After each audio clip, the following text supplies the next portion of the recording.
Digital desk, नई दिल्ली। प्रधानमंत्री नरेंद्र मोदी और रूसी राष्ट्रपति व्लादिमीर पुतिन की मुलाकात के बाद पुतिन ने यूक्रेन के लिए सुरक्षा गारंटी पर आम सहमति बनाने की संभावना जताई है। उन्होंने कहा कि यूक्रेन का नाटो में शामिल होना रूस को अस्वीकार्य होगा। नाटो महासचिव ने यूक्रेन की सुरक्षा के लिए बाहरी आश्वासनों और मजबूत सेना की आवश्यकता पर जोर दिया है।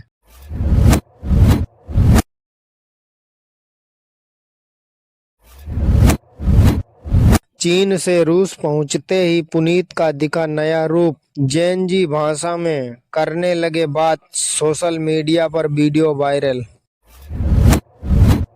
बाढ़ के बीच पैदा हुआ बेटा, पूरे गांव ने नाम रख दिया सैलाब, मिलने लगी बधाइयां। पीलीभीत के बड़ेपुरा धर्मा गांव में बाढ़ के बीच गर्भवती प्रीति को प्रसव पीड़ा हुई। एसडीएम की मदद से उन्हें अस्पताल पहुंचाया गया, जहां उन्होंने एक बेटे को जन्म दिया। बाढ़ की स्थिति को देखते हुए पूरे गाँव ने बच्चे का नाम सैलाब सिंह रखा। जिले के 40 गाँव के 55,000 लोग इस बाढ़ से प्रभावित।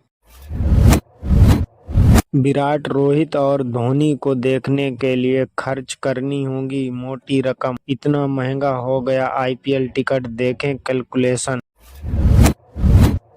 मुख्यमंत्री योगी आदित्यनाथ उत्तर प्रदेश को डीप टेक में अग्रणी राज्य बनाने के लिए संकल्पित हैं, जिसे कानपुर पूरा करने में लगा है। उत्तर प्रदेश को भारत की डीप टेक राजधानी बनाने के लिए प्रभावित प्रौद्योगिकी और स्टार्टअप पर ध्यान केंद्रित किया जा रहा है। सीएम योगी का मानना है कि यूपी भारत को तकनीकी महाशक्ति बनाने की महत्वपूर्ण भूमिका निभाएगा।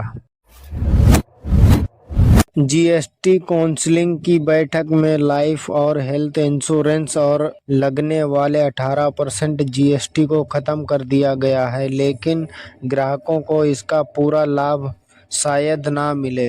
विशेषज्ञ मानते हैं ग्राहकों को 14-15% तक का लाभ मिल सकता है। कंपनियां इनपुट टैक्स क्रेडिट ना मिलने से पूरी। राजद नेता तेजस्वी यादव को महागठबंधन में मुख्यमंत्री का चेहरा बनाने में कांग्रेस की आनाकानी का कारण वोटों का गणित है। कांग्रेस सवर्णों और अनुसूचित जातियों को लुभाना चाहती है। तेजस्वी का नाम आगे करने से कांग्रेस को डर है कि सवर्ण और कमजोर जातियां उनसे दूर हो जाएंगी। राहुल गांधी क्षेत्रीय संतुलन बनाना चाहते हैं, इसलिए कांग्रेस इस मुद्दे को टाल रही है।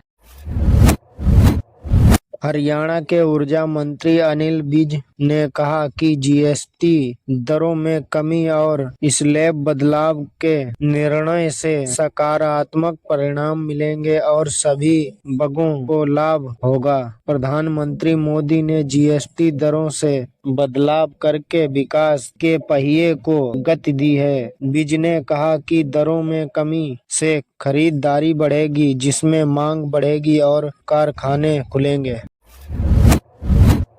डोनाल्ड ट्रंप प्रशासन ने अदालत के उस फैसले को चुनौती देने के लिए सुप्रीम कोर्ट का रुख किया है, जिसमें उनके ज्यादातर व्यापक टैरिफ को अवैध करार दिया गया था। प्रशासन का तर्क है कि ये टैरिफ यूक्रेन में शांति के प्रयासों का महत्वपूर्ण हिस्सा है। टैरिफ के बिना अमेरिका गरीब देश बन जाएगा। दस्तावेजों में कहा गया है कि टैरिफ के साथ अमेरिका एक अमीर राष्ट्र है।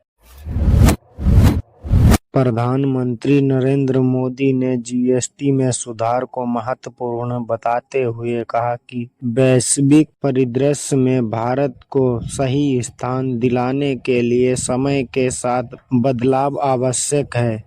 उन्होंने आत्मनिर्भर भारत के लिए अगली पीढ़ी के सुधारों पर जोर दिया। पीएम मोदी ने यह भी कहा कि जीएसटी को और सरल बनाया गया है, जिसका अलग सुधार नवरात्रि के पहले दिन लागू होगा।